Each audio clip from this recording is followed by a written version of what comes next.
శ్రీ మహాగణాధిపతయే నమః. ఓం శ్రీ గురుభ్యో నమః. శ్రీ రామచంద్ర పరబ్రహ్మణే నమః. మనకు రేపటి రోజు ఉగాది పండుగ 19వ తేదీ గురువారం. ఉగాది పండుగ రోజు ఏ సమయంలో ఏ నిర్వాహకం చేయాలి, ఏ సమయంలో నూతన వ్యాపార ప్రారంభం చేయాలి, ఆ వ్యాపారం సంబంధించిన పుస్తకముల పూజ ఎప్పుడు చేసుకోవాలి, ఏ దిక్కున ఏ దిశగా ఏ నిర్వాహకం చేయాలి అనేటువంటి విషయాలు ఈ వీడియో ద్వారా తెలుసుకుందాము. ఇప్పుడు కోటాను కోట్ల సంవత్సరాల కిందట చైత్రశుద్ధ పాఠ్యం రోజు సృష్టి ఆరంభమైంది. ఎప్పుడో వేల కోట్ల సంవత్సరాల కిందట ఆరంభమైనటువంటి సృష్టి నేటికి ఇక ముందు కూడా అవిచ్ఛిన్నంగా సాగుతూ ఉంది. కాబట్టి యుగముల కన్నట్టే ముందు ప్రారంభమైనటువంటి చతుశుద్ధ పాఠ్యం ఉగాదిగా మనం నూతన సంవత్సరంగా జరుపుకుంటాము. సృష్టి ఆరంభమై ఇప్పటికీ జరుగుతుంది. కాబట్టి ఉగాది రోజున ఏ శుభ కార్యక్రమమును ప్రారంభించినా అది అవిచ్ఛిన్నంగా నిర్విఘ్నంగా మౌనతంగా సాగి మనకు శుభం చేకూరుతుందనే ఉద్దేశం చేత ఈ కొత్త సంవత్సరం రోజున ఈ సంవత్సరానికి నూతన వ్యవసాయ ప్రారంభము, వ్యాపార ప్రారంభము, నూతన వాహన ప్రారంభం ఇవన్నీ చేస్తూ ఉంటాం. ఉగాది పండుగ రోజు ఈసారి అమావాస్యతో కలిసి రావడం చేత 7 గంటల వరకు అమావాస్య ఉండడం చేత 7 పైన ఉగాది జరుపుకోవాలి, స్నానాలు ఆచరించాలనే భావనతో ఉన్నారు. అలా ఏమి కాదు.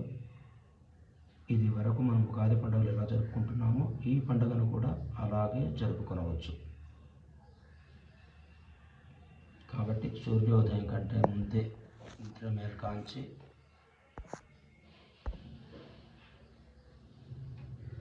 స్నానాలు పూర్తి చేసుకుని మన పూజాగ్రహంలో మన ఇరుబెరు పూజ తల్లిదండ్రుల ఆశీస్సులు పొందిన తదుపరి మన గ్రామంలో ఉన్నటువంటి దేవాలయంలోకి వెళ్ళి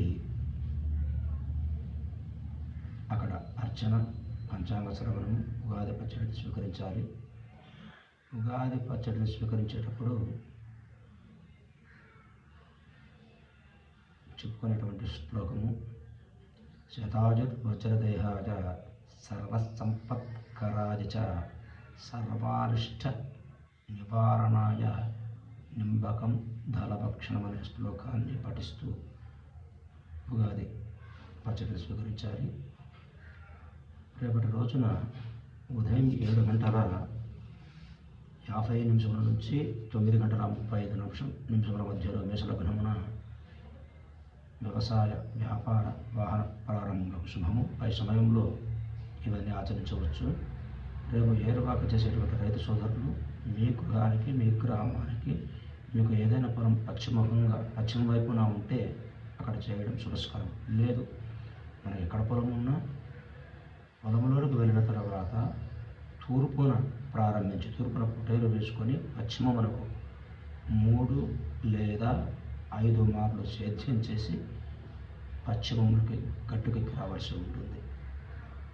ఈ సంవత్సరం మేషము, వృశ్చికము, ధనుస్సు, మీనరాశుల వారికి ఆదాయం అధికంగా ఉండడం వల్ల రేపటి రోజున ఈ రాశి వారు ఈ ఏరువాకను చేయడం శుభస్కరం. అలాగే దస్తావేజుల పూజ, నూతన వాహన ప్రారంభము ఇవన్నీ కూడా మేషలగ్నమున 7 గంటల 50 నిమిషముల నుంచి 9 గంటల 35 నిమిషముల మధ్యలో జరుపుకోవలసిందిగా, ఆచరించవలసిందిగా సూచన. అందరూ కూడా మన సంప్రదాయాలను అనుసరించి రేపు నూతన సంవత్సరం జరుపుకుంటూ రేపటి రోజున అందరూ నూతన సంవత్సర శుభాకాంక్షలు జరుపుకోవటము, నూతన వస్త్రధారణ చేయటము, ముందుగా చెప్పుకున్నట్లుగా మన ఇరవేర్ప ఆరాధన, మన గ్రామంలో ఉన్నటువంటి దేవాలయ సందర్శన, పంచాంగ శ్రవణము, ఉగాది పచ్చడి స్వీకరించడము, అలాగే గ్రామ దేవతను దర్శించడం ఇవన్నీ కూడా మనకు విశేషమైన ఫలితాలు ఇస్తాయి. గమనించగలరు. ఓం స్వస్తి.